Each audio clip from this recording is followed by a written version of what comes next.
Reset तो कहीं से नहीं है, ये तो टोटल वाइप आउट है विपक्ष के लिए। तो झाड़ू जब लगाते हैं हम तो सारा कचरा इकट्ठा करके बाहर फेंक देते हैं। फिलहाल तो स्थिति विपक्ष के लिए वैसी ही है, लेकिन जो चीज़ हमें बहुत सीरियसली सोचनी पड़ेगी, क्या वाकई में स्थिति इतनी ख़राब थी जितनी कि आज होके आई है सामने? क्या वाकई में इसमें कहीं पर कोई हेरा फेरी कहीं नहीं है, किसी को कोई शक नहीं है?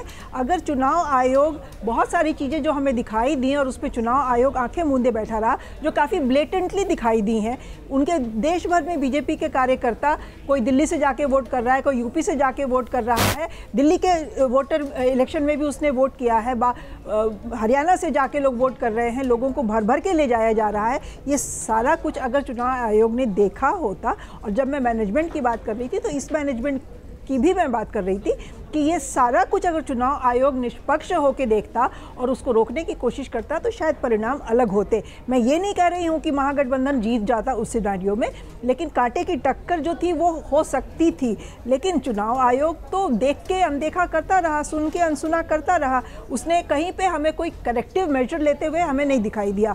जो पैसे बांटने की घटना है, ठीक है, उनकी पॉलिसी पुरानी थी, लेकिन चुनाव के ठीक अगले दिन खाते में पैसे जा रहे हैं, इस चीज़ को डिले किया जा सकता था, इस चीज़ को रोका जा सकता था। उस पर चुनाव आयोग बिल्कुल आंखें मूंदे बैठा रहा।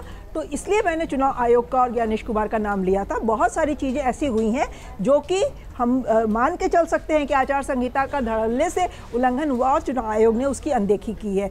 दूसरा, हम ये जो तेजस्वी और राहुल गांधी की बात कर रहे हैं, राहुल गांधी पे पूरा ब्लेम दे देना और बाकी सबको बिल्कुल क्लीन चिट देना कि ये सब राहुल गांधी की वजह से हुआ है, थोड़ा ये एक्सेसिव हो जाएगा।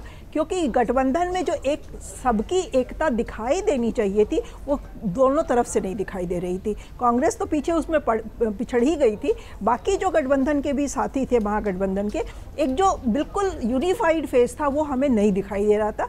कैंपेनिंग के लास्ट फेज में जो एक कंधे से कंधा मिला के खड़े होने की बात होती है वो हमें नहीं दिखाई दी। ये तो बिल्कुल सच है। और इसमें अगर कांग्रेस को ये हिचक थी कि तेजस्वी का नाम नहीं अनाउंस किया जाए, तो मुझे लगता है कि उसमें तेजस्वी को इतना अपने आप को नाम डिक्लेयर करके सीएम चेहरा घोषित कर देने से बचना चाहिए था। माना तो हर कोई मान के चल रहा था कि तेजस्वी ही चेहरा होंगे, लेकिन अगर उनका नाम नहीं घोषित किया गया होता तो शायद वो जंगल राज का बैगेज जो है, जो एक उनके ऊपर चस्पा हुआ पड़ा है, वो थोड़ा ब्लंट हो जाता। अगर कांग्रेस की बात वो मान के कहते कि नहीं, हम गठबंधन में सब साथ लड़ रहे हैं और हम बाद में देखेंगे, तो थोड़ा जंगल राज वाला अटैक थोड़ा सा वो कुंद हो जाता। ये तेजस्वी की समझ में नहीं आई बात। तो गलतियां तो बहुत सारे लेवल पे हुई हैं। अब उन गलतियों का आज नहीं है समय, आज उसका एनालिसिस करने का समय नहीं है। अगर आप ये वीडियो YouTube पर देख रहे हैं तो हमारे चैनल को सब्सक्राइब कर बेल आइकन दबाएं, और Facebook पर देख रहे हैं तो हमारे पेज को लाइक करें।